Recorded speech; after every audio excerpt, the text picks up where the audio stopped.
Ayo! Welcome back to another episode of the Rap Dad Podcast. I'm Junes, and as always, my podcast partner... Melancholy. That's me, right here over here. You guys know. You already knew it. Want to give a big shout out to everybody that's been subscribing to the new YouTube page. Thank you guys so much. If you haven't done so yet, make sure you do so. Also, we need you guys to go ahead and leave a 5-star review and rating. 5 of them. Very important. 5 of those stars. Super, super, super important. You can give us a follow on Instagram at the Rap Dad Podcast. That's where you can communicate, talk to us, hit us up. You can follow me at Reno Junes. And you can follow Melancholy at Melancholy775. Now, enough about us. Yes. We have a guest tonight. It's been a couple of episodes since we've had a guest. It has, yeah. And I'm stoked. As we were talking about earlier, he's been on the list for a minute. So we keep checking him off. Makes me happy. Everybody, TheoryMC. What's happening? What's happening? Not much. How you doing, man? Man, I'm blessed, man. Really, yeah. No complaints. That's good. That's good. Thank you so much for coming on. Thank you for kind of a having short me. notice, you know. Usually we try to book it a little bit more in advance, but you made it happen. Especially since you're a rap dad yourself. I appreciate it. I know scheduling can be crazy. Absolutely. But before we get into anything, because we were already getting into some conversations, before we do that, I want to make sure you drop all your social medias, let the folks know where to follow you, where they can find you, they'll stream your music, watch your videos, all that good stuff. Absolutely. So for the important part, make sure you check me out on Spotify. Just look me up as TheoryMC. Find me on Apple Music, iTunes as well. TheoryMC. If you happen to be one of those few people that actually uses Facebook, you can find me on Facebook at TheoryMC Music because somebody else took TheoryMC and I'm kind of mad about that. Instagram, Twitter, TheoryMC. All right. Nice solid, and easy. Solid across the board. Solid across the board. So, TheoryMC. Yes, sir. Across the board. Easy as that. All right, man. So... we've all met each other, you know. I've known you for a little bit. We were talking about how it's been since before COVID was the last time we saw you was out at one of the shows. Yeah. So we do have some catching up to do. Sure. But before we do that, I want our listeners that may not know you, that might be looking you up right now, listening to your music, to get to know you a little bit. So let's go back a little bit, you know. Way back to where you're from. You're from the Midwest. Yes, sir. Dayton, Ohio. Yeah, let's go ahead and talk about your childhood a little bit. What got you into music? You know how, you know, all of this started. You know, we'll lead into what brought you here, and talk about your new music too. But yeah, let's take it back a little bit. For sure. So Dayton, Ohio. Dayton, Ohio. I had to clarify Ohio because I know there's a Dayton, Nevada, and I don't. That's where I grew up. Yeah. Really? Yeah. Really? Yeah. I was about to say I don't know what the hell's out there. Nothing. There's nothing. There might be a few more gas stations or something. I think they finally got a second stoplight. So that's dope. That's dope. Traffic control. Nah. That's so funny. So from Dayton, Ohio. Born and raised for the most part. I left there when I was 18, 19, went to college, man, and moved to Tulsa, Oklahoma, of all places. Call myself getting an education of sorts at a Spartan College of Aeronautics and Technology. Oh, wow. And so I was going to go study communications. And suddenly I got pulled into the world of hip-hop, man. It was just something I had a passion for since buying all those, those Now CDs.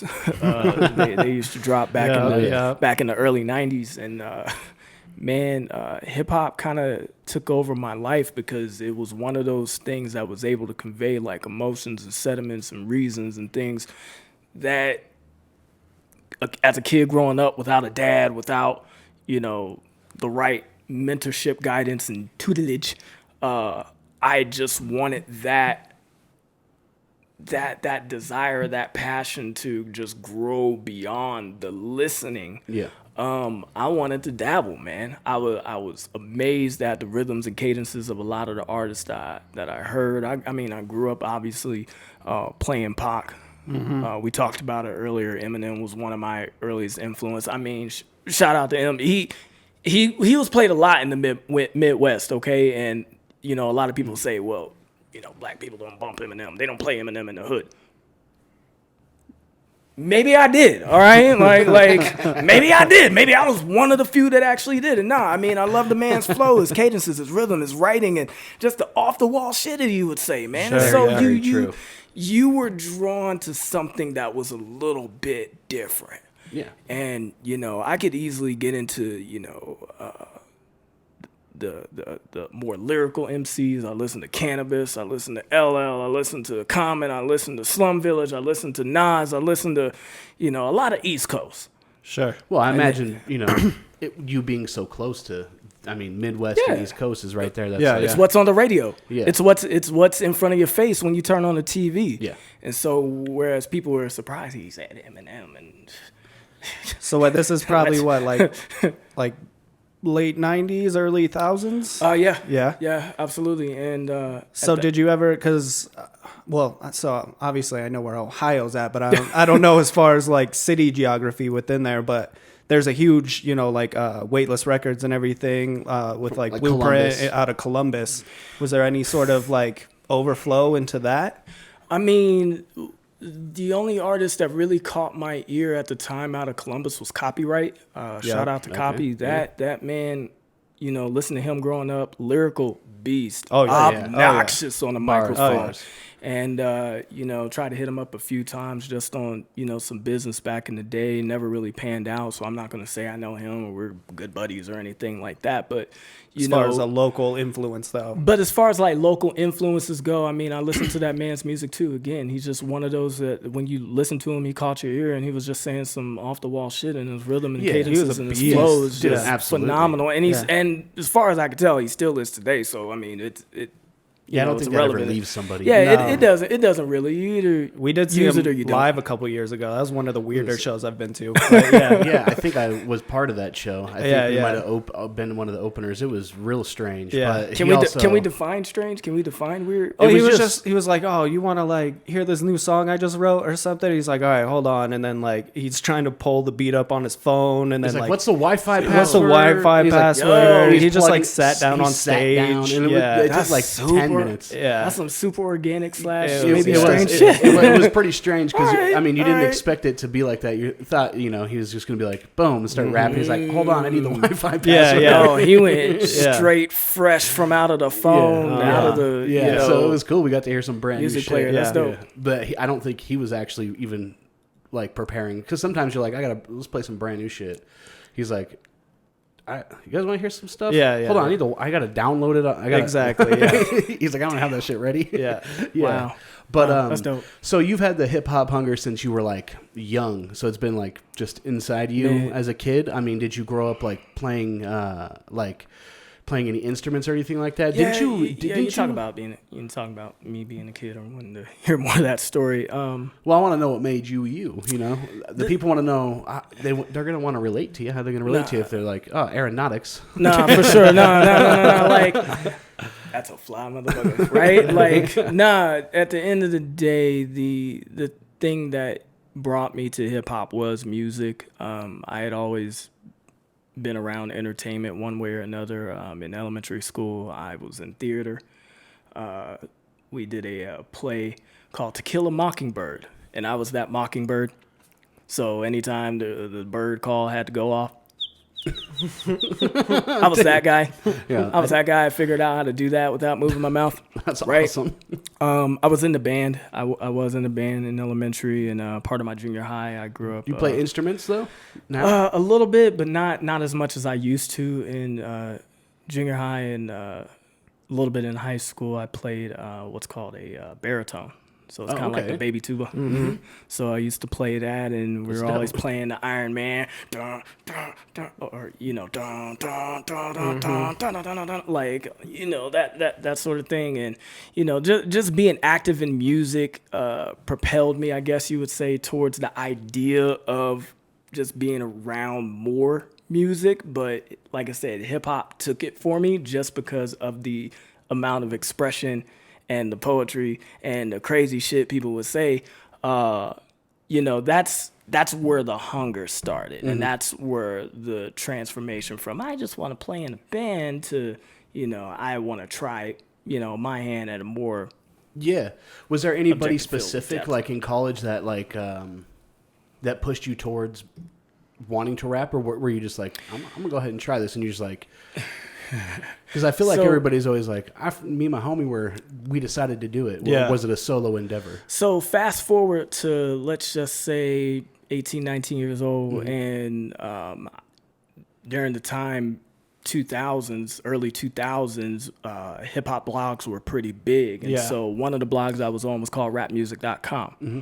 And rapmusic.com was pretty popular because you can get online, post lyrics, have people critique them in real time, or you could battle online, whether if it was audio or by text. And so there was a term people coined way back when called textcees, to where if you started out typing out your lyrics, you were a textcee. And then obviously when you mustered up enough strength to get behind the mic, you became an MC. And so back then I went by the name Disaster. Dissaster. And shout out to the single S Disaster. He took over that name Yeah. by storm Yeah. when he came through. And I think I may have actually talked to him once. I don't know. We were hella young. He would have been hella young back then. But that's where I kind of got the taste for it. Going from that gradual transition from writing all my lyrics, posting them online for people to see, saying some crazy off the wall shit, to then turning it into, me getting behind a microphone, being comfortable with my voice, and finding, my choice of ideal rhetoric that I would, come off of the dome with, or write down, say, or speak. And so that took off into then going into like online contests where I would battle.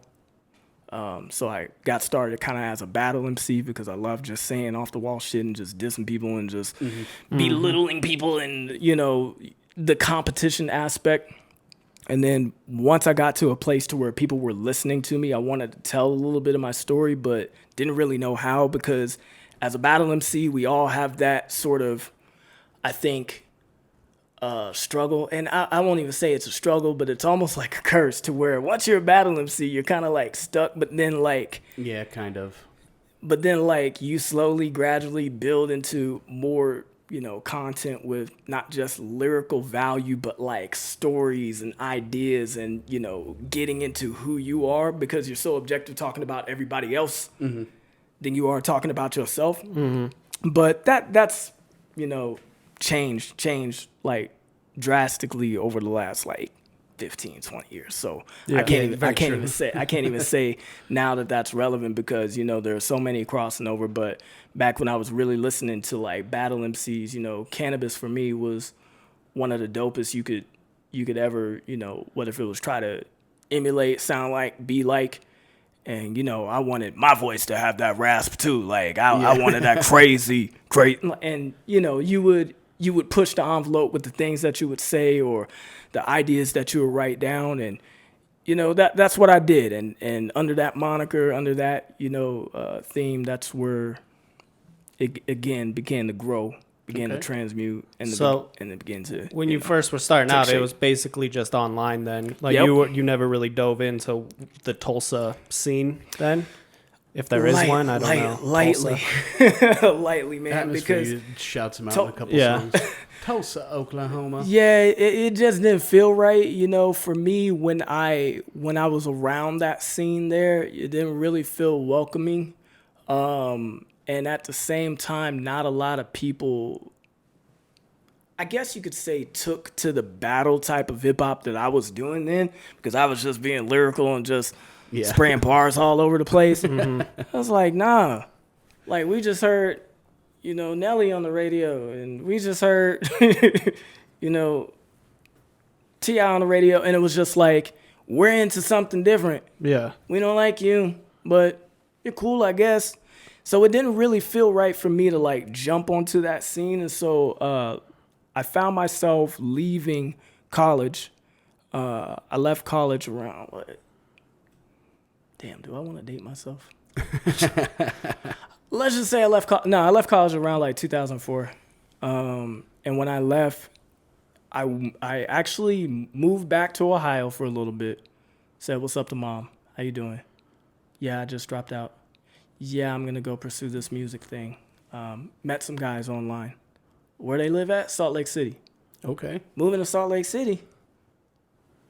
It's guys you met online. so it's just like, what the hell? You left college to do that? And it was just like, yeah, it's what I want to do. It's what I found that made me happy over the past 4 years that kept me from dropping out, a lot sooner than I did. Like there was some disciplines in there that I, had gotten and picked up. Like I really managed my time between, trying to rap online, trying to write these verses and, still get my homework turned in and done on time. Yeah, absolutely. Right? It's not, you're not going to some junior college on some basic, getting your it was degree. It was some serious shit. Like I was at a top 90 some odd percentile school for those who would graduate, get a job, and be a part of the aviation industry if they wanted to be.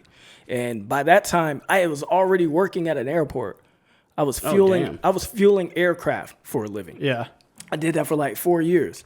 So basically like an aviation or what they call an airframe mechanic. Okay. Is what they would call that, but I wasn't licensed. So all I did was just fuel the aircraft. I didn't fix the gauges or get in the engine and do all that crazy stuff. Nah, you gotta graduate. You gotta finish in order to do that. Yeah. And I wasn't having no parts of that because planes are complicated. Oh, I can imagine. Yeah. It's not a bicycle. Yeah, it's definitely not. Put the chain back on it. Yeah, it's definitely not a bicycle. Wiggle it to adjust the seat. It's not that easy. And so fueled aircraft, had my fun doing that. Spilled fuel all over the airport. Sorry, Tulsa International. Y'all know about that one. But that was like really, really long time ago, so we're not going to talk about that. Here's the story though. One of Delta Airlines' aircraft, I think it was like a 757, their fuel gauge, I blame it on the fuel gauge. It wasn't my fault. The fuel gauge was actually stuck. And the way you have to fuel a plane was everything is in pounds. Oh, and so okay. For every number on the gauge, 1 through 12 on this particular aircraft, it was per 1,000 pounds. And so I had to put like 3,000 pounds on in the tanks. And every tank is in the wings or on the back aft or the tail of the aircraft. Okay. And so all I had to do was just put like 3,000. Some crazy shit like that. And I'm just fueling. 3,000 pounds of fuel. 3,000 pounds of fuel, man. Jeez. So I'm just fueling, and the gauge is like still sitting at 1, and I'm just like, this isn't right. I should have been done by now. All of a sudden, that needle went and shot up to like 4. And then because it was already full, what happens is the aircraft, when it detects that the fuel is full, will jettison. Oh, shit. The fuel that it cannot either get pumped back to the aft or the rear of the aircraft or to another wing. So as I'm standing there and I'm fueling this joint and then I watch that needle go, shit just went. Oh my Lord. And then just start draining all over the airport. And I'm like, oh shit. It's about to go down. I look up at the cockpit. They look down at me. I'm like, what the fuck? Everybody's looking at me in the airport window. And I'm just like, I'm like, what am I supposed to do? Like, the gauge is broke. And I asked them, and I'm just like, yo, did y'all check y'all gauges before y'all? And they're just like, we thought they were working. I'm like, I can tell you they weren't. So it's like, that's fucked. So it's like, that ended that job quickly, and I'm like, I'm just ready to get the hell out of here. So wanted to say what's up to moms back in Ohio. Moved out to Salt Lake City, Utah. I was part of I would say like a record label more so than a group. They went by Element of Soul. One of the MCs, Luciano, invited me out. He's originally from Philadelphia. Moved by way of Salt Lake through a couple different cities, but I don't know. But he was cool enough to bring me out and had me on a few of his records, and we grew a pretty strong relationship to where we were touring the city, I would say, and we were doing like 3 or 4 shows per night for like a 6-month stretch for probably about 3 or 4 years. Nice. And I felt like I was king of the world at that point because it was not only like my first time really being in front of people live, but then it's like I'm actually doing what it is that I really wanted to do. Exactly. You You're know, like, this after- was the goal, and I'm doing it. Yeah. Yeah, it's like after listening to a number of these influences and after, being taunted for being a textcee and just an internet MC, a guy who rapped online, now I'm doing it live. Now people will know who I am. Now the name's popping off. Now I get Was a it whole still signal. Disaster at that point? It was still Disaster at that point. I didn't change my name to Theory. It went Theorian, TheoryAN. That's another moniker that's floating around there. And then that didn't change to TheoryMC till probably about 2008 or 2009. Okay. Just because I wanted to kind of simplify things a little bit, but Theorian became like, just that. To me, it's an elusive name with an idea that I'm supposed to be a certain type of, I guess you could say, a certain type of artist. Like, I really think of Theorian as an artist as more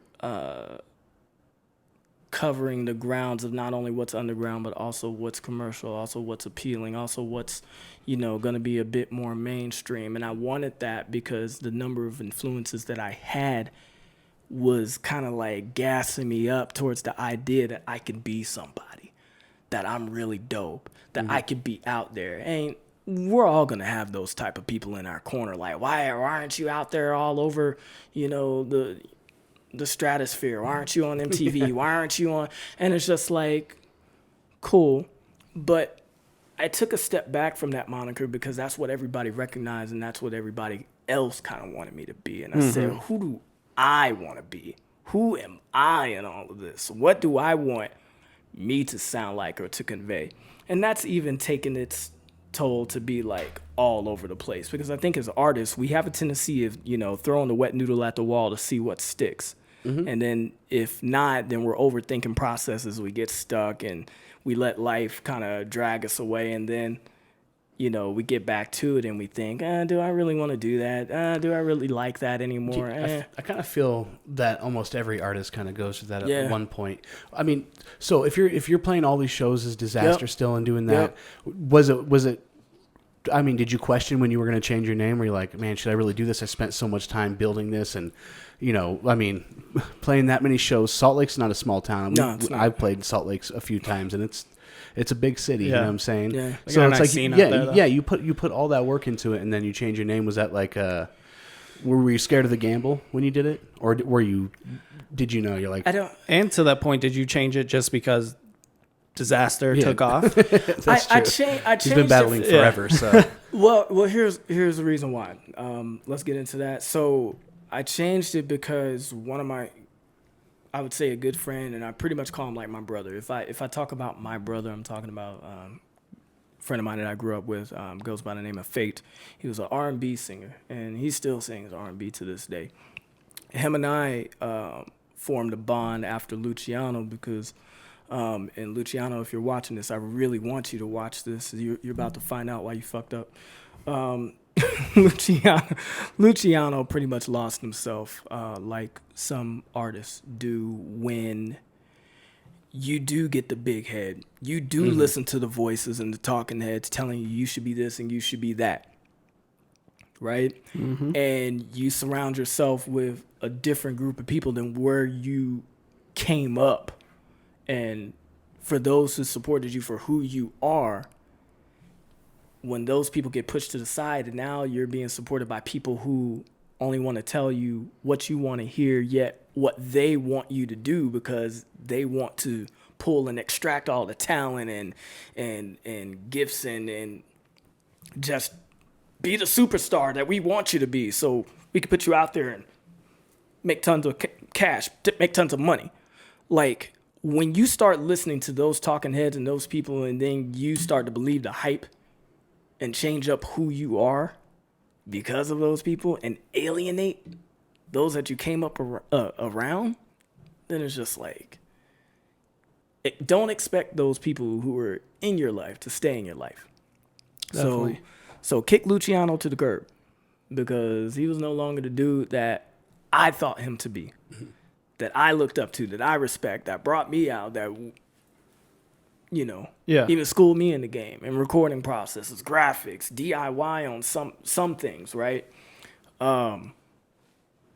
It changed. And so when I met Fate, it was at a pivotal moment in my young and budding career that I wanted to establish myself as a more approachable artist because Disaster was kind of intimidating. Disaster made people, while they respected the aspects of hip hop that he brought and his introspective mind that he used to like connect with people. I did a number of songs that were just like, they sound like party songs way back when, but it was just more so me trying to like insert my ideology into my music, insert a little bit of my religion, so to speak, into my music. But Disaster, I guess you can say, did not connect with the people like Theory did, or like Therian did. And then where TheoryMC came to play, it was just like, you know what? I need to remind people of where I came from because Disaster was an MC. Disaster is MC through and through. And we didn't just create bops and club music and shit like that just to, get you to groove. Like, the man could actually rap. And so TheoryMC was to be the hybrid. Okay. And he would put more of the ideologies and the poetry and the introspective into the music. And I had been running with it ever since. And so, like, the thing that I tried my very hardest to do was to remain lyrical while also giving you different sounds and vibes and feelings to go with. Never went completely pop. Like, that's not me. Like, I'm not going to be talking about bitches in the club. That's just not me. Yeah, you're not going to fake it. You're going to be authentic. And that's, in that sense, that's what makes a great artist. Yeah, that's what makes a great artist. And, when you start losing yourself, again, Luke, this is where you fucked up. Like, when you start, putting chicks on the songs and then the hooks and stuff like that because you want that crossover appeal instead of being authentically you and bringing that sound into and I'm not like bashing having a lady on the song. I'm not bashing having a female feature, to each their own. Some artists are like that. That's who they are. Yeah, that's who they are. But then like when you know someone, you're like, that's not who you are though. Yeah, when you know someone and that's not who you are, it's like, come on, man. Mm-hmm, exactly. Get to the root of why like that label or why those people even approach you in the first place. And if you can't, even manage or juggle the two, hell, Nas did Uchi Wally for God's sake. Yep. And when he even felt, a type of way about it, because absolutely I could see him being proud of the music, regardless of the period of time in which he did it, and probably some of the, in and out of regrets that he would feel. It's like, we're not going to stick to that. We're going to still show you why it is that we're, acclaimed for what we do. So in my circle and recognition of people who looked up to me and who enjoyed what it was that I did, I still wanted to have that. So TheoryMC was that hybrid versus Therian was going to be that guy that broke records and hit Billboard and did songwriting projects with, pop artists. And I can't say that I haven't done any. Like, you could probably search the web right now under Therian and find some stuff on SoundCloud that I did, with a reggae artist, with a, pop singer, but it wasn't one of those things that I would say that I was going to run with. Yeah. Because that's not entirely representative of who I am. And it's just something that you like to do. Yeah, and absolutely. You do well. You throw the wet noodle at the wall, you see what sticks. You have fun. You have fun with it, and you keep going. You don't just dwell there because you can take stuff from it. You learn stuff from it. Your style of writing is really. We'll talk about work harder here in a minute. Interesting. Well, okay. It's you can write really really well, and knowing that you've dabbled in all of that, doing pop stuff like that, work with reggae artists, that makes a lot more sense now. Yeah. I didn't honestly, I didn't know, like, if you were just, like, hardcore hip-hop through and through, like, you're, like, but this makes a little bit more sense that you've done some battle rapping, and then, it shows in your writing that you can kind of navigate through anything. Yeah, You know. I would like to think that, like, if people were listening to my music right now and said, "Man, nothing sounds the same. It's totally on purpose." Mm-hmm. And I have some very good friends of mine. Mind you, if you're watching this podcast, my good friends, my good producer friends. Like, I have some producer friends who may be upset with the fact that I've changed my mind so much about my style and my sound that we want it to be just one way. I'm not there yet.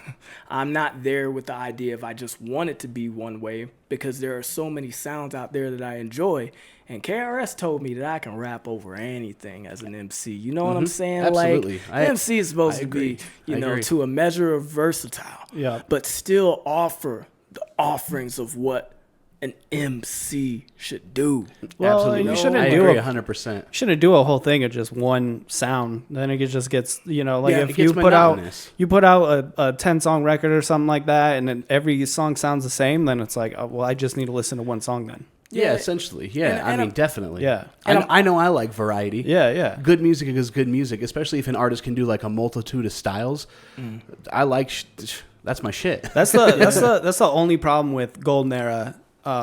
We all grew up with Golden Era. We love We it, all of did. course. We all But did. if you go back and listen to some of those projects, it's like every song. It starts to get real. It gets real repetitive. It gets real repetitive. And the only thing that saves it is if you're listening to like one of the top echelon, and it's like their Big L or verse, something. yeah, You're like they're doing barring something out. You're different like, God themselves. damn. But overall, it's very the same over and That's over. That's why in general we don't have a problem with going back and listen to classic hip hop. I mean, us as dads, older Yeah. rap dads. older yeah. rap dads, Yeah. like, we don't have a problem Oh, with no. doing that. No, hell no. because we've learned to appreciate not Well, only and we those grew up who with it, came too. Yeah, before it helps. us, It helps but yeah, we develop grew up with us. it. Absolutely. So And that's so- it's like it's our. But I could they're see our some rap dads. I could see some of these new kids though, like throwing on like 36 chambers and just being like, "What the fuck is going on here?" Absolutely. You know, Absolutely. That's why it's rare when you see Yeah. some of these younger kids. You're like, you're influenced by But they don't- by Nas. Like, Yeah. even if Really. it's the newer Nas, they you're don't like, realize that like Still. when Yeah. that dropped, there was nothing like that. Yeah, it was. Absolutely. It was groundbreaking. Yeah. yeah. Absolutely. And I Yeah. mean, for hip hop to be around, 50 years, it's supposed to, reach generation, across generation, regardless of what the sound is like. Because what people don't, I think, recognize the fact is the rap game is the rap game. Yeah, It is a absolutely, game. absolutely. Like, Yeah, no. it may have been, polarized by an industry, by business, by entertainment, pushing it towards a mainstream. But the rap game has always been a game, and it's always been about evolution. And regardless of whether we like the, repetitious hi-hats, across 808s, it's still a part of the game. But as an artist, and especially as an MC, I feel like the goal is to play within the confines of the game your way without giving that part of your soul away to just mimic, duplicate, and sound like everything else that's going on. Because if that would have been the case, I could have been signed to, TVT back to when Little John and Mike Jones was, backpacking it through the South, sending A&Rs to find artists.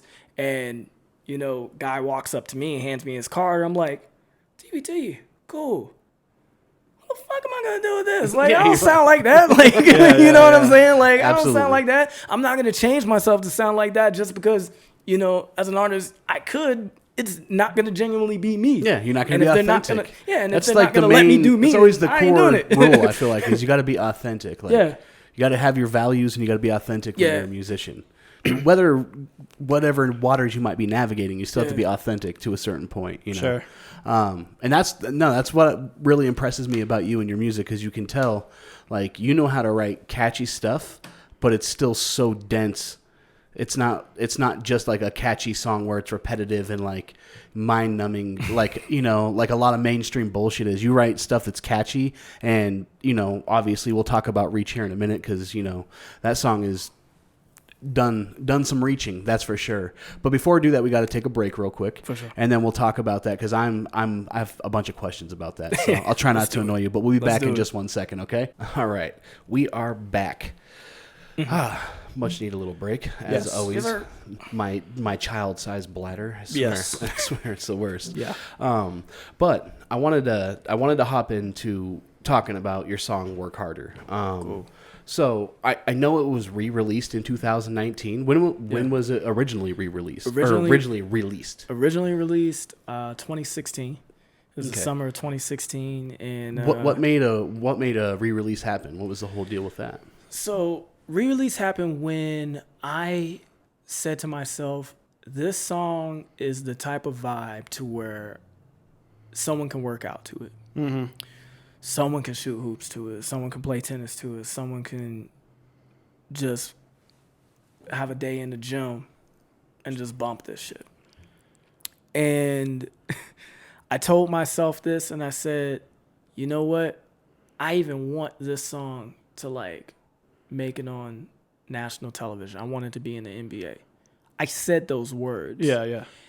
And the re-release in 2019 came when I found United Masters. And I talk about this to local artists when they ask me, because they're like, yo, how did you get your song in the NBA? I said, United Masters. I said, what's that? I said, it's just like DistroKid. It's just like TuneCore. Go check them out. And so I submitted the song to their pool of selection for artists to submit their song to get played in the NBA, and it happened. Damn. The end. Do you have ASCAP or BMI or anything like that? So I do have ASCAP. Okay. Shout out to ASCAP. They take great care of their artists. Because I was going to ask how would you get something synced like that if you didn't? I mean, otherwise it's like someone is just going to take everything from you. Sure. So you go through the process, right? And, you know, I love talking about this sort of shit, but you go through the process, right, of one, making sure your song is copywritten, because no matter what you think won't happen, you know, in this industry, right? Like, I'm not that big. Nobody will take my song. CYA, just cover your ass, you know? So first, copyright. Second, publishing. The publishing aspect of it helps the artist to collect the royalties, right? Mm-hmm. Like my publishing company, Soul Hero, and I actually started a label called Soul Hero Music at one point before it went defunct. We'll talk about that later. The publishing is still alive, but it then allowed me to be put in a position to where United Masters, who has publishing, management and administrators, could then say, hey, we're interested in shopping this song.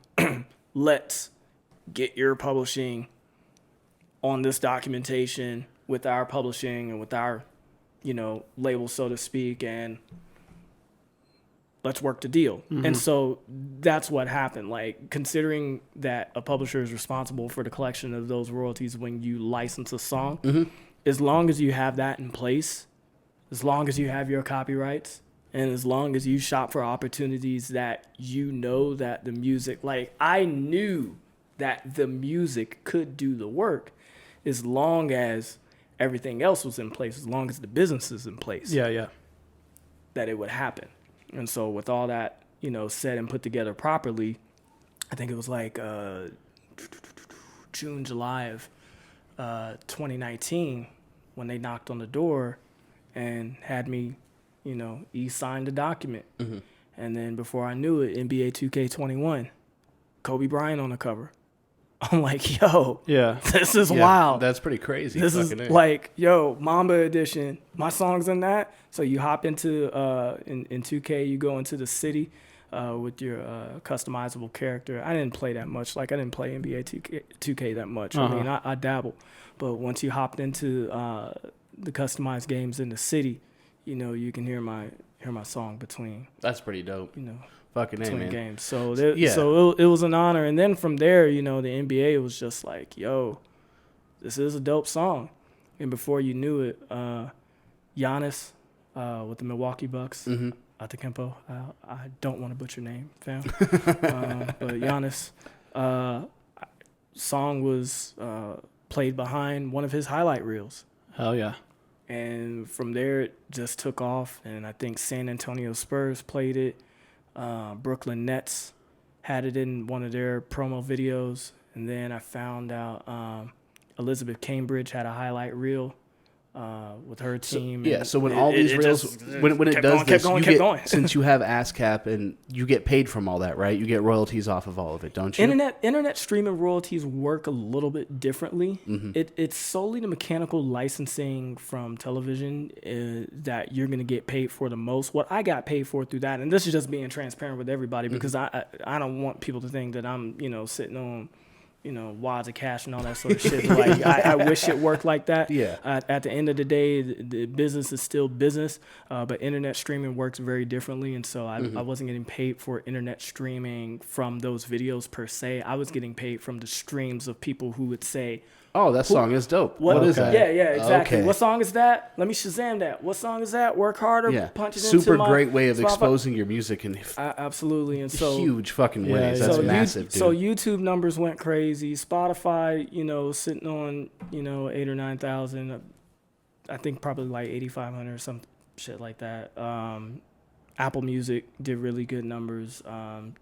Another 8,000, 9,000. And I know people are like, that's all, considering like most of my plays came from YouTube. That was over 20, 30,000 streams. Yeah. There you go. Yeah. And, I was like, cool.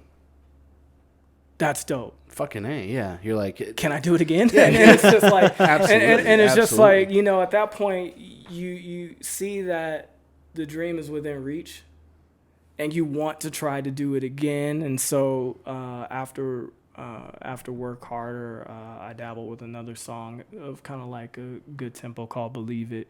That recently dropped back in April, and then or actually March, and then in April we did Believe It Remix, which was produced by Dion Anthony and then engineered by Derek Ray Lewis, who actually produced and engineered Work Harder. Oh, okay. Shout out to my brother from another mother, Derek Ray. Like that kid is a genius on too many levels. We're talking life and music and production and engineering, and dude's a wizard. Fucking A. And you at least want to have one of those in your pocket. Like have a wizard. Yeah, in your no, pocket. absolutely. But I mean, got to give yourself a lot of credit too, because the song is dope. It doesn't just. Yeah. I mean, it doesn't go if it doesn't go. So it doesn't. Yeah, if it doesn't go, it doesn't go. But know. it resonated, fortunately, for a lot of people. And again, not trying to compromise who I am as an MC and who I am as an artist. I told a story. I told it how I wanted to. Exactly. I found a little rhythm, a little cadence, Yeah. and we put it out there and we have fun with it. Exactly. That's it. And it rode like a mainstreamish sort of wave, you know what I'm saying? I mean, being highlight reels, it's in a fucking goddamn video game. Yeah, you know what I'm saying? So but at the same time, it's a dense song. It's not just some like poppy, you know what I'm saying? And that's the point I wanted to make before we took the break. Yeah. Is it's like good music is good music. So Exactly. it's like, also I wanted to talk about ASCAP because it's super important. I wish I don't have it. Yeah, me neither. I'm always like, oh, maybe I should do it. Oh man, We're it gonna takes get so you much signed work. up by the end of the show. But but the way it works is you know once you're signed up and you pay your annual fee, you register every single song, right? You have to register every song, don't you? Yeah, you want to register songs because not only could you get those opportunities for publishing, and I mean we can talk about the number of companies that are out there like Song Trust, and Song Trust is just one of them that I can think of as far as like because once you get that licensing and you're secure, then you can start sending out to get synced for TV shows and all types of stuff. Yeah, There's absolutely. other things open up that you are not able to do as an independent artist if you don't have that extra thing. Yeah. And I mean, if you're really trying to take it serious, it's something you should do. It's really hard to do for a group. That's the thing. Is it's Yeah. when there's three people, it's like we looked into it, and I was like, God, it's going to be hard for all three of us, especially with a scratch DJ. It's like, Yeah. it becomes a little bit more technical, and everybody has to be involved, and it's like, but I think I'm going to do it as an independent artist because I've heard so many good things about United Masters and all the extra stuff that they do for you that like DistroKid doesn't do. They just have multiple outlets for artists. They do. And honestly, I still use DistroKid. Like I use DistroKid with some of the releases I have, and then we'll talk about the new one that I'll be dropping soon. But I still use them. Mm-hmm. And just depending on what I want a project to do, like, do I want this project to be do I want this project to be focused on like sync licensing and the publishing aspects, or do I want this to just, hit I've the never heard streets and anybody get do the this running? before, and that's I don't know. I never thought about that. That's really smart. Tailor-made. Yeah, you're not pigeonholing yourself. No, you're not. But you're using the avenue and the venues that work best for the music that you're making, because as an artist you kind of have to think about also being a brand, and not only being a brand but being a business, and then thinking in an entrepreneurial sense, how can I take this product, this song, this idea, and maximize the potential it has, the potential that you can put behind the song. And so that's why I pulled it from Work Harder from TuneCore and put it on United Masters, because I saw so that's why it was a re-release. Yes. So I didn't know if you maybe had a different beat or something like that. Okay, so you're like, no. You're like, I have bigger dreams for this, and I know it can do something more. And truth be told, there is another version of Work Harder. I don't think it's leaked yet, but there is an older version of Work Harder that sounds completely different that Derek and I did. He'll probably leak it after we talk about this. He's like, well, but it was very just like, God, it was very underground. It was very like rough. Did you change the verses or anything, or is it everything's the same, just over a different beat? Everything is the same. As far as the writing. Everything is the same, but like I said, Derek Ray Lewis is a fucking wizard. And so what he'll do as a mix engineer, get this, he'll take my vocals and he'll flush out all the bad frequencies and things of that nature through EQing. He'll, of course, add all of the effects and the reverbs and the sounds. He loves the ear candy because that's what is commercially, popping or acceptable. Again, shout out to Derek Ray Lewis. He was he worked out of Las Vegas through Odds On Recordings at one point, and picked up probably a lot of his skill there. But that man, I'm telling you, he was a genius. Before that, he made that song sound as wild and as dynamic, and fresh as I think it came out to be. Because before it was just like gritty, grimy. it just was what it was for an artist that was not mainstream. He just did his thing, and so like having them to then take on another project like Believe It, and where we worked with a producer who is out of India, as a matter of fact, goes by the name of Indian Kesh. Shout out to him. He basically took his music and flushed out a lot of unnecessary frequencies, redid some of the kick, snares, and drums the best that he could, and polished it up, and then we put it out there, and Believe It is doing really good. And then Derek pulled some more magic. He found this homie Dion, who had a beat sitting on his computer, and then he played it. I guess Dion was in one room. He played the beat. Derek in another room messed around with my vocals, played the vocals to Believe It, and then he did it again where he just took my vocals and threw them into another beat, probably fixed the timing on a bunch of different things, and man, he just worked his magic. And he's one of those dudes that is just gifted like that. And I appreciate people who can do that, because absolutely I don't see myself doing that. I probably could, but not in the wizardry and the it's very a whole keen different animal. ear, Dude, it's like and just chemistry. I can't I can't imagine sitting there having that type of patience. Like if I could just record my vocals and just move on to the next damn song, let's do it. But he really did a great job. So there you kind of have the progression of that. Work Harder to Believe It remix. That's awesome, dude. I want to talk a little bit about being a rap dad. You know, you have that fatherhood going on with you where you. Yes, sir. So I always ask this question: how do you find time to write? Has it been a hard thing to do, being like working a job, being a dad, a husband, all that stuff? How, like, I have to write at like nighttime after everybody goes to sleep, and sometimes I have like no inspiration because I'm like, I'm tired myself, you know. So I'm always curious how other rap dads get to create music. Cool. Well, I'm not gonna lie. Like it has been challenging. Imagine spending a good like 7 or 8 years of your life where you knew nothing but music. You did nothing but music. After 8 years, did you finally get a job?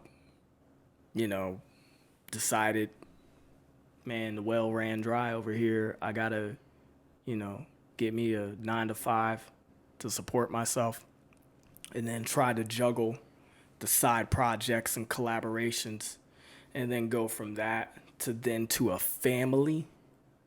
Like when I met my then girlfriend, now wife, in 2013, it's like my heart was telling me, like, do this, you love her. Like it's like everything that a man would go through because you're biologically wired to want or desire that woman, and then finding out like, oh, she has a family. Oh, that's gonna make me a dad, a stepdad. Like, damn. It was a phenomenal shift. Because then taking my mind into I have to care about another human other than myself went from not only my wife, it involved 2 other lives. And that was challenging within itself because I was so used to just being to me. Yeah, for sure. When that then turned into, well, how do I make time to write? How do I make time to, you know, record? How do I make time to work on my other crafts and hobbies? Yeah.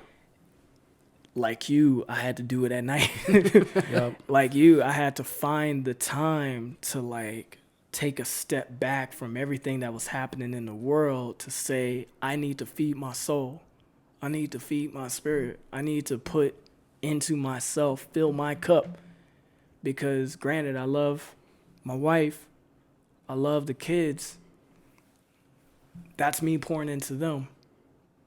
And there are some things that they can't pour back into you for. Yeah, absolutely. And so it was a struggle. It was a fight. Even to this day, it's like challenging, but you make the time.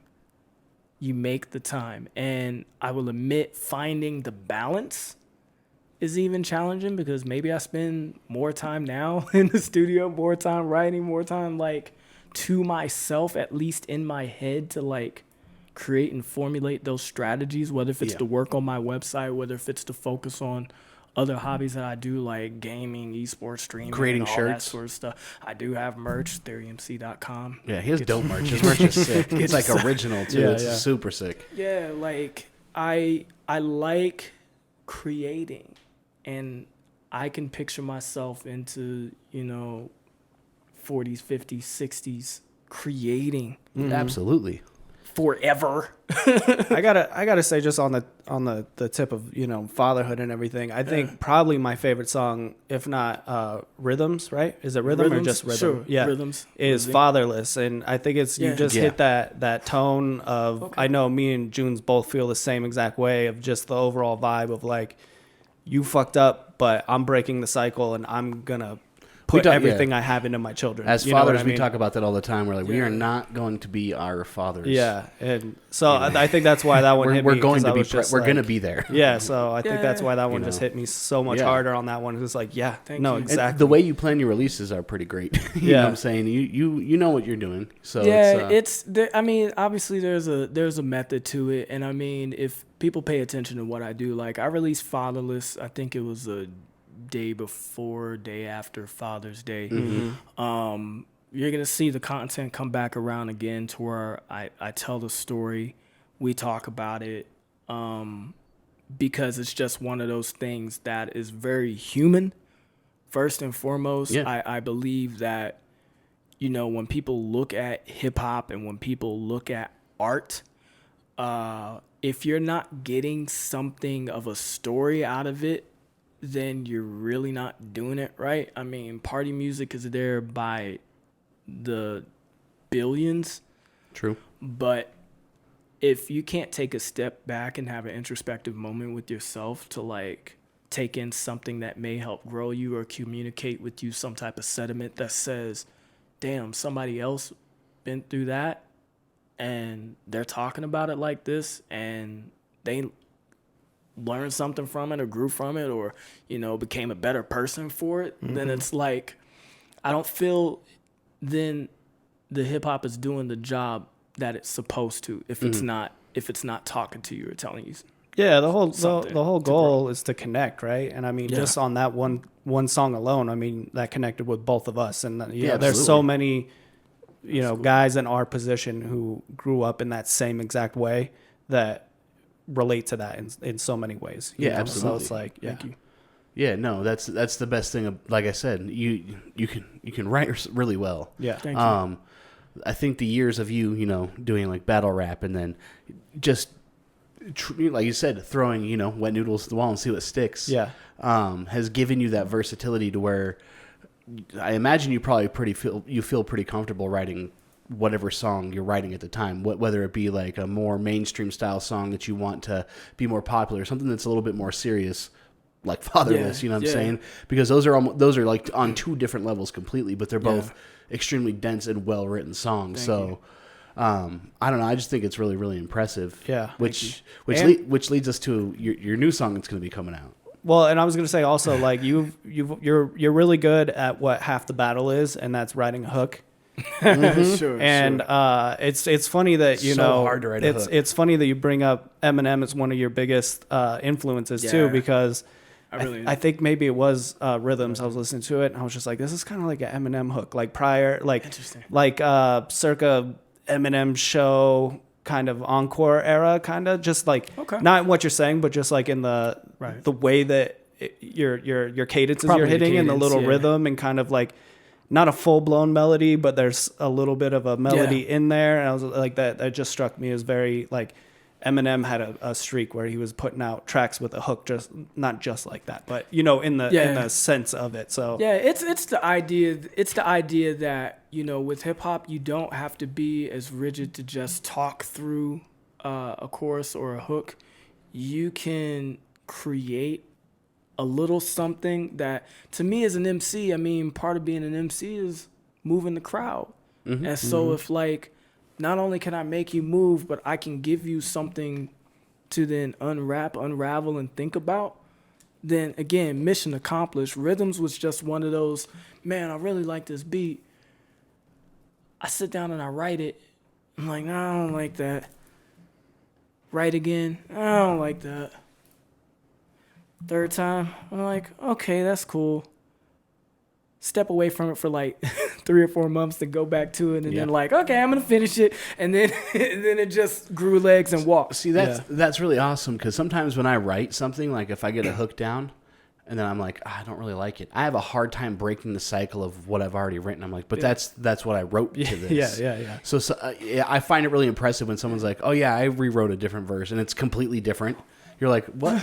How'd you do that though? Yeah. Didn't you already write a verse to it? Isn't that the verse to the song? Exactly. And I'm known for doing that because I never wanted to be tied down to a thought or idea that I spent so much time with that I just grew content with it, because I'm constantly hearing melodies. Again, my brother, my good friend, Fate, he sings R&B.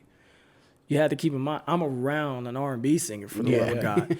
And then being around an R&B singer, I was blessed and fortunate enough to be around a lot of the people who he aspired to, work with, and Mickey Stevenson with Motown, for example. The man was a hell of a songwriter, A&R. He worked with Smokey Robinson and different ones. I'm hanging out in the same places that Fate is with these guys. Yeah. And it's just like, I'm learning to get out of my head in some cases and get into a more creative energy when I can step out of just wanting to write, just those rap hooks, and kind of dabble in something a little bit more melodic. And sometimes I will, sing a tune, and I've been known to, jump out on a karaoke scene and You might catch me out on the town. Do Stevie Wonder. No New Year's Day. There you go.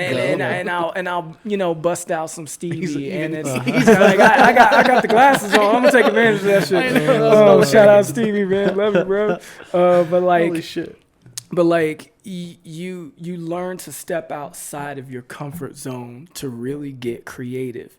And the hook is supposed to be the breath of fresh air to the song that you can just say, you know what, let's just cool it for a bit. I don't have to be as... So, if you like that chorus, thank you. That was probably like the third or fourth chorus idea that I had for that song. And, there are some songs that I write all the way through and just say, and I'm done. Like, Fatherless. Mm-hmm. As soon as I got the beat, shout out to Level 13, as soon as I got the beat from him, I played it once. I wrote it all the way through, tears in my eyes and everything. Another part of that story was my mother, who had a small portion of the story where I talked about her situation. She was shot when I was younger. She was shot in her hip. And I made mention of that in the song. Just touched on it, and I was like, Mom, is it cool I talk about this?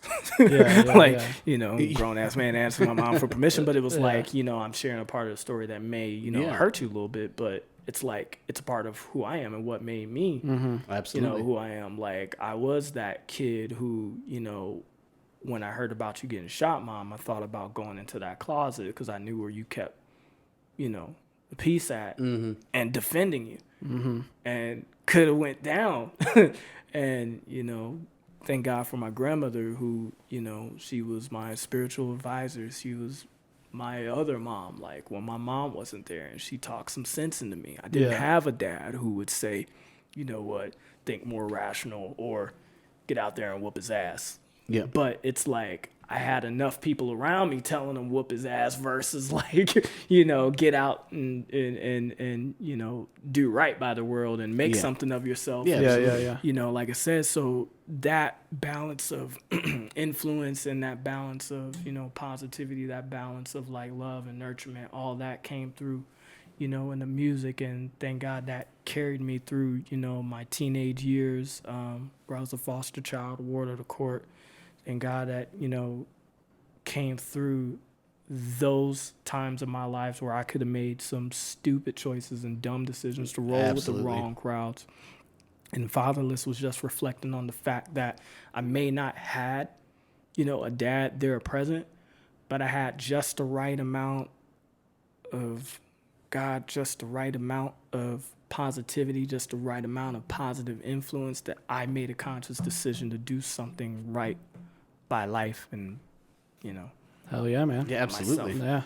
Yeah. Seriously. I mean, it's extremely easy to fall into, especially if you're ward of the state, and it's really easy just to kind of give up, especially when you're young. You know what I'm saying? You don't know a lot yet.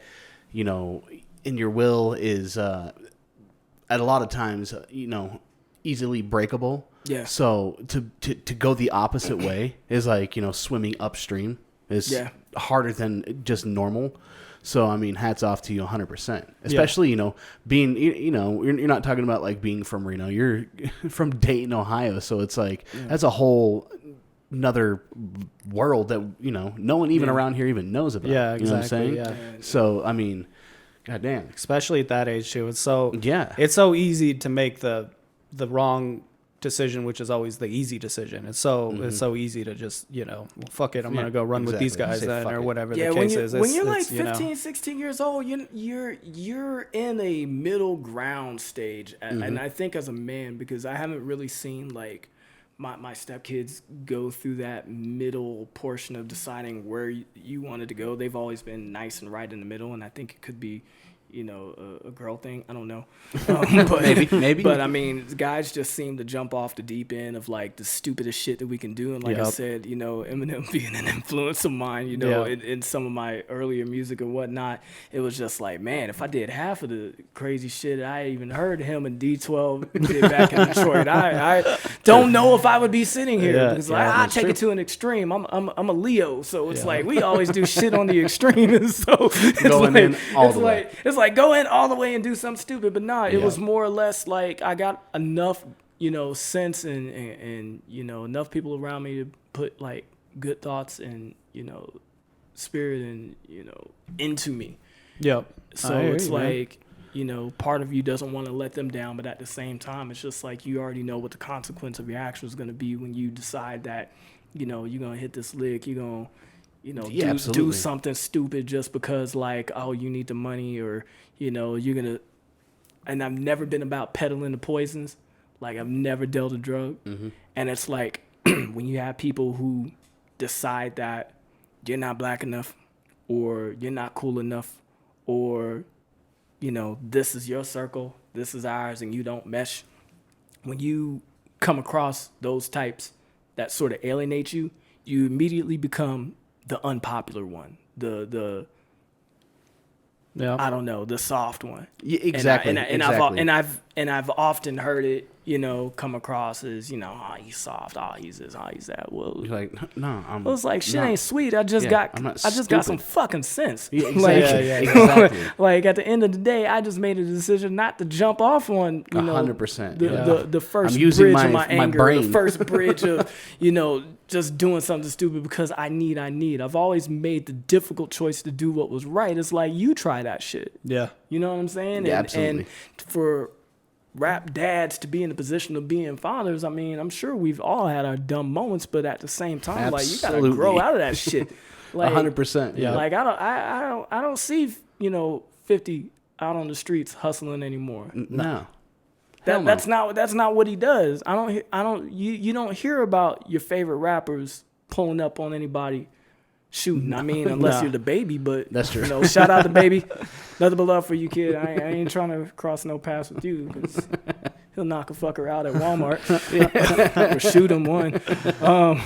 But it's like when you consciously make that decision to do the right thing, there's nothing soft about it. No. And I think to be, in part a successful father, it's about making the mature choices, making the sacrifices. Absolutely.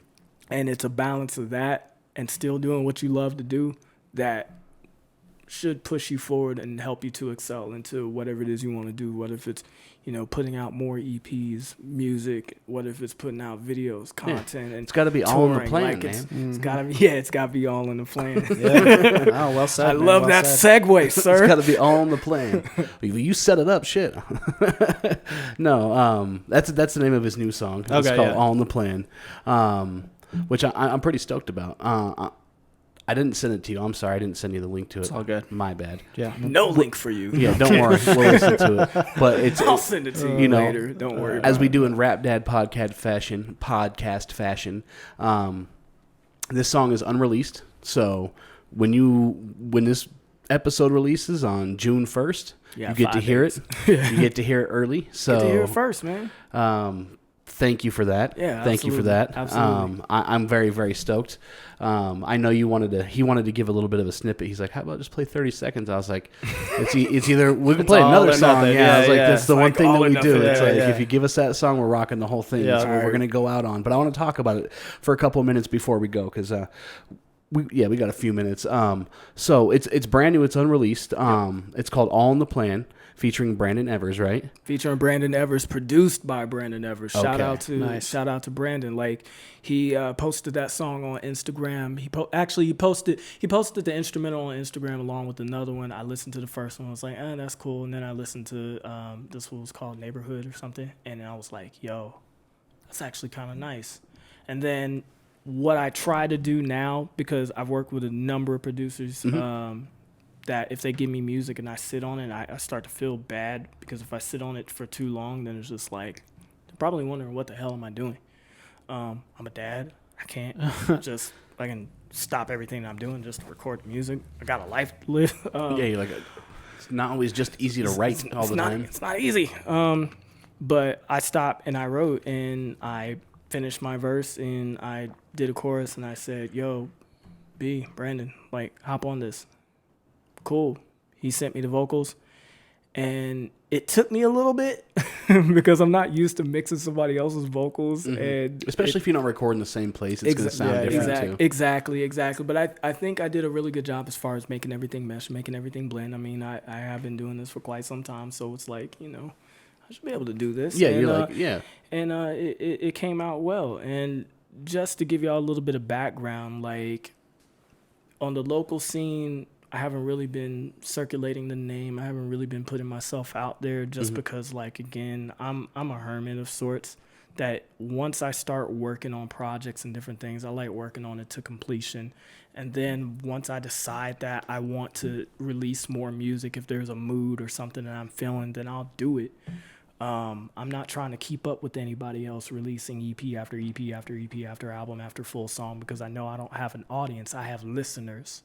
And I realize that's the difference between, you know, me getting out there and performing for a lot of people, having listeners versus having an audience. So when All in the Plan came about, I wanted to speak to the community here, let them know a little bit of who I am, what it is that I do, why I feel the way that I feel, and ultimately, like, maybe talk a little bit of my shit. There you go. In a sort of way. So what you're doing, I mean, you're not just sitting around, you know, it's all part of. Oh yeah, there's always something happening. Yeah. Granted, I don't publicize it. I don't make a new post. Like, I'm not keeping up with the marketing trends and the algorithms of TikTok and Instagram and stuff. But I'm working behind the scenes. I'm my own publishing administrator. I'm, you know, sometimes my own producer. I'm my own mix engineer. I'm my own, you know, everything when it comes to it, especially when you're doing this thing solo by yourself. And, you know, I'm getting people together, getting a team together, and, you know, we leave it at that. Yeah. No, I definitely agree. I mean, I definitely feel like you are a little bit of a hidden gem out here right now, just because, like you're saying, you haven't been the most active, but all in the plan, obviously. Yeah, so, plan. But because I mean, we wouldn't even really. We met at a show, right? We were all at a show, and I think we played it probably, and then we met you when we got off and everything. But if that weren't the case, then, you know, you'd probably still be a hidden gem for us as well. You know what I mean? I'm just very selective now with who I want to be around, because if ultimately I'm around somebody and we don't mesh, you know, I'm not gonna force an interaction to happen. Like, I'm not going to force being cool with anybody. I think I've shown people, you know, I'm a cool person.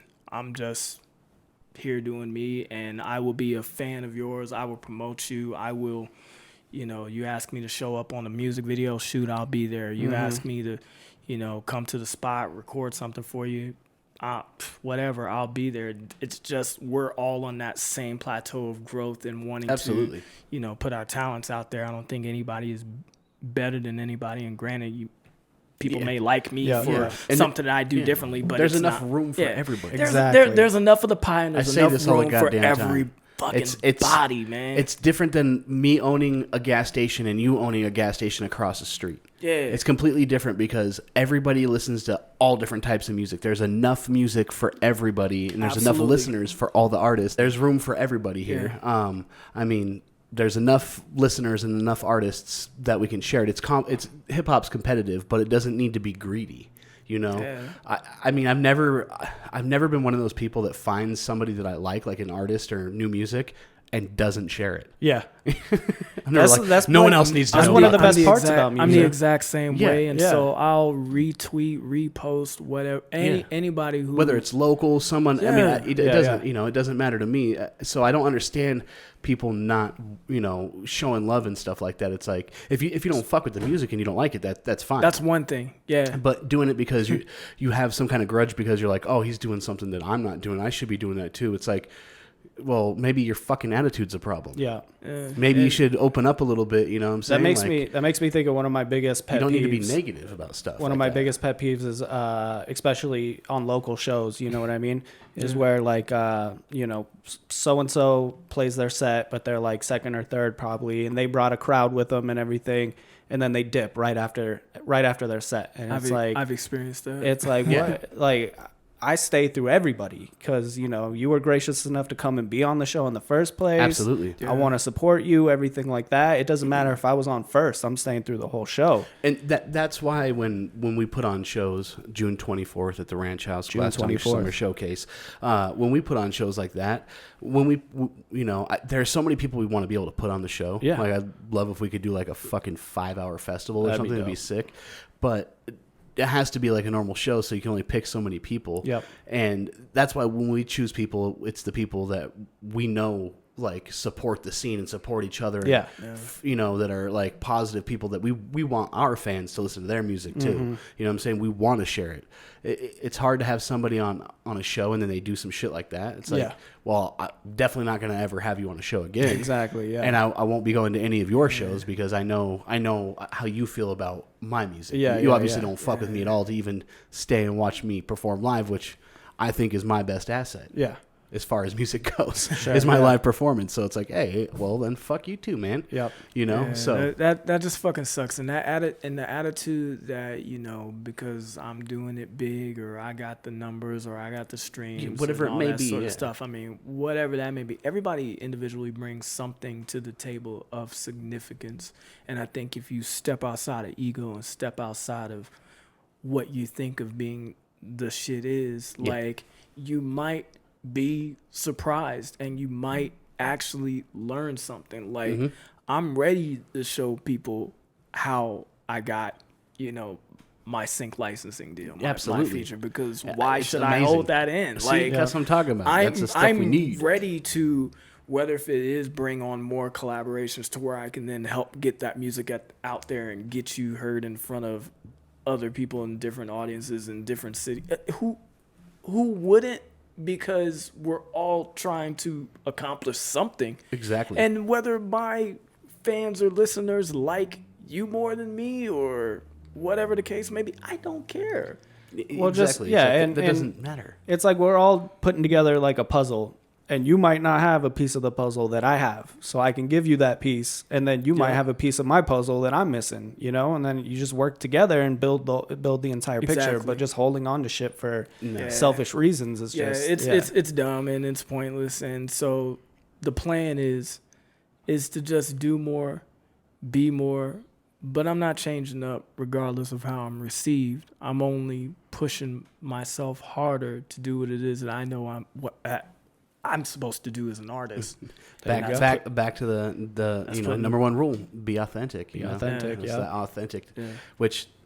Fucking A, man. I Yes, sir. appreciate that. Hell God yeah. damn it. I Absolutely. love it. I love Absolutely. it. I'm so glad we had you on. Thank we are running out of time here, so I want you to go ahead again, drop your socials. That way everybody can go follow you because this man has got some fire. Yep. So appreciate you bringing up the fact that I have merch. So you can find the merch on TheoryMC.com, TheoryMC.com, just the way it sounds. Visit the merch store. It's really dope. very- You guys very you guys have to affordable. check it out. It is Very sick. affordable stuff. Obviously, I'm not touring right now. I'm not doing it big to where I got to price it outrageously. So maybe just copy a shirt or sweater. You know, I was gonna wear some of my merch, but I decided not to. That's a little bit too much. It's all a good. little too cheesy. I but- feel the same way. Like there's times I want to. I'm like, there's gonna be 500 but people I at this tell show. you what, Yeah. these glass tongue coasters are dope. Thank I will you. say that. TheoryMC on Instagram, TheoryMC on Twitter, TheoryMC on oh God, I don't know if y'all into gaming and that sort of stuff because that's one of my passions. No, we got I'm on- folks that listen I'm to this on, that stream and shit Kick, like that. Kick, so. which is a new streaming service, TheoryMC TV on YouTube and all that sort of stuff. Twitch. I'm on it. I'm on it all. TheoryMC Music on Facebook. Check it out. Like I said, 6 months out of the year, I'm focused on the music. Another 6 months out of the year, I'm focused on entertainment, gaming, and stuff like that. I do tech reviews, all that sort of stuff with the Nice. you know, Hell yeah. with my tech background, just try to, incorporate a little bit of that into it. And so I greatly appreciate the opportunity for being here and being able to share a little bit of Oh, yeah, myself man. with you. Our pleasure, man. Yeah, Our thanks pleasure. for Thank you. thanks for coming yeah, through. Thank you Absolutely. for being a guest. Absolutely. And, not for nothing, we told you guys you're going to get a little special treat. We are going to be playing an unreleased song. This song comes out June 6th, correct? June 6th, that is correct. You can go bump this everywhere June 6th. But Nice. for now, you have to listen to it here. This song is called Sorry, this episode comes out on June 1st. This comes out on June 1st. All right. 5 days early. Happy. Let me give I don't know if he listens or not, but happy birthday to Dylan, my little brother, turning 18 finally. Oh, so if big you're man. listening, Happy birthday, happy Dylan. birthday, man. Big man, little dreams, man. Yeah. Oh. Yeah. Yeah, but we're gonna go ahead and close this out. It's called All in the Plan, produced by and featuring Brandon Evers. Brandon Evers, yes, sir. We out. Peace. Peace.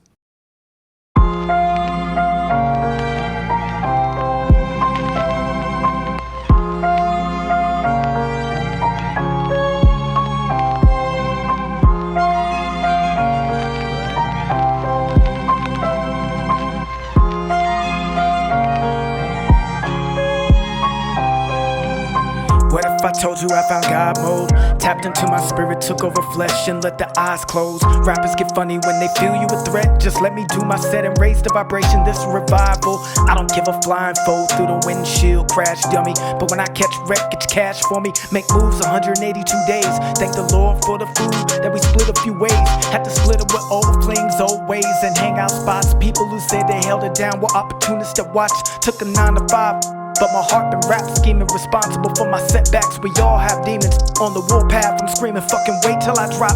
Figure out what resonates, your judgment won't ever break me. My soul a catalog of lyricism and box. I don't fit in a box, you can bear witness or drop dead. Ops fed you some bullshit like I ain't smooth with it. Some local cats don't go for raps without the tool in it. TheoryMC poised with grit, spit, and culture, showing you how to move in a room full of vultures. Cutting snakes with mowers, imposing that I don't buy to hate. Breaking bread or breaking bad phonies I don't tolerate. Told you, I've been testing the waters, the flow aquatic, nigga. Now I'm about to stand up and walk it this by design, my nigga. You either love me or you leave me alone. A declaration, I don't mean to be cold. I decided to put my needs before yours. More money, a bigger house, an EV, and some tours. Light of the world, I'm town on the hill, cannot be hidden by mediocrity. I won't stop cause I got ambition. It's fuck your feelings like I'm hungry again. The power of the pen, the focus intense. Cause it's all in the plan. Tomorrow is not promised, so I'm in, it's all on me. You don't have to understand, cause it's all in the plan. Bet your bottom dollar, no mistaken. Hustle harder, pray about it, then go get it. Cause it's all in the plan. Now it's fuck the talking, I done did it. Let a hater stare and wonder how I'm winning. Cause it's all in the plan. It's all in the plan. It's all in. Better watch out, I'm making a list. Here we go. Of all the stupid motherfuckers said the shoe wouldn't fit. I got here without the clicks, the stupid gimmicks and shit. I've had to go into hiatus, but I still haven't quit. But they've been praying I would, cause I progress like I should. And maybe just a little extra, cause I don't think I'm as good as I really could be. Or if the people would listen, but that's a problem just for me. So let's just spit like I'm dissing. And maybe go back to the passion in the days before the snapping, when I vented on the songs and didn't care about the traction. Just to have it was like madness, but consumption made it tragic. Got so lost up in the numbers, almost lost why I was rap. Shit that break me have helped, I've been refining myself. I've had to pack up all my pride and then just burn it, fuck the shelf. I don't wanna resink, and just cause I overthink, I've been doubting my own worth, so I can care what you think. I've gotta conquer me first, and just that thought is the worst. So if you're hearing this verse, you better fucking preserve this rawest moment unfolding, and fuck the grudges they're holding. I've never been with showboating, but fuck this time I'm devoting. Gonna fill up the stands and put my kids on the map. Put them both in fucking college, let them see the world, and that's 20 times what I could ask for. EST when I'm a sophomore, try my best to turn my trauma into this new fucking art form. If you really want the truth, I wasn't planning on sharing it. I would write these deep ass letters just to sit back comparing it. Listening to deep ass music, I would sit there just blaring it. People read me and related, so the rush be despairing it. Help me see just who I am, I think I finally understand. Give me brand new fucking life, cause it was always in the plan. Now I'm seeing it all different, like my mind I will expand. Hey, you understand? Cause it's all in the plan. Tomorrow is not promised, so I'm in, it's all on me. You don't have to understand, cause it's all in the plan. Bet your bottom dollar, no mistaken. Hustle harder, pray about it, then go get it, cause it's all in the plan. Now it's fuck the talking, I done did it. Let a hater stare and wonder how I'm winning, cause it's all in the plan. It's all in the plan. Hey, it's all in.